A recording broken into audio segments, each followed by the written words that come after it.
তথ্য আর সাক্ষীর কারণেই কাদের মোল্লার বিরুদ্ধে এমন রায়। আর ট্রাইব্যুনাল থেকে মৃত্যু পরোয়ানা জারি বেআইনি দাবি করে সরকারকে উকিল নোটিশ পাঠিয়েছেন কাদের মোল্লার আইনজীবী।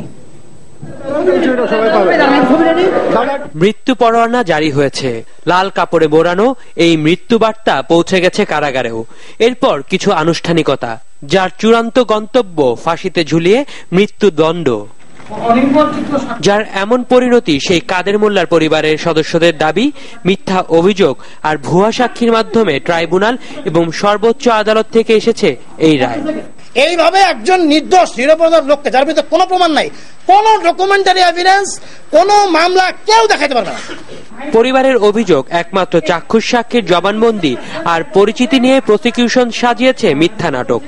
ক্যামেরা ট্রায়ালের নামে গোপন বিচারে ভুয়া একজন মহিলাকে মোমেনা বেগম সাজিয়ে আদালতে বক্তব্য দেওয়ানো হয়েছে, কিন্তু পরবর্তীতে জল্লাদখানায় সংরক্ষিত প্রকৃত মোমেনা বেগমের ছবি দেখে আমাদের আইনজীবীরা নিশ্চিত করেছেন আদালতে সাক্ষ্য দেওয়া মোমেনা বেগম প্রকৃত মোমেনা বেগম ছিলেন না।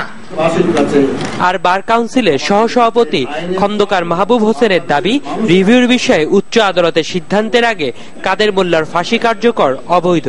ট্রাইব্যুনাল মৃত্যু পরোয়ানা পাঠিয়েছেন এবং এটা সম্পূর্ণ বেআইনি, কারণ সুপ্রিম কোর্টের তরফ থেকে, যেহেতু সুপ্রিম কোর্ট মৃত্যুদণ্ড দিয়েছে, সুপ্রিম কোর্টের তরফ থেকে মৃত্যু পরোয়ানা পাঠাতে হবে।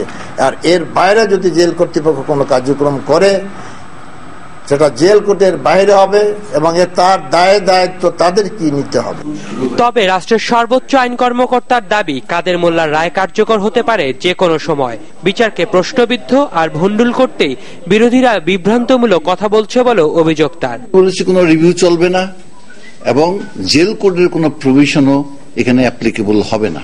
সরকার জেল কর্তৃপক্ষকে এই দণ্ডাদেশ কার্যকর করার জন্য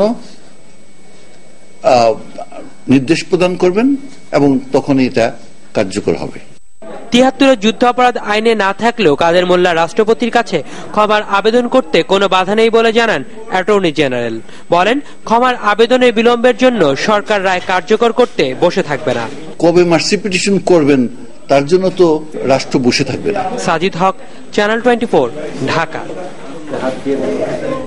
এদিকে কাদের মোল্লার মৃত্যু পরোয়ানা জারির প্রতিবাদে কালও সারা দেশে সকাল সন্ধ্যা হরতাল ডেকেছে জামায়াতে ইসলামী।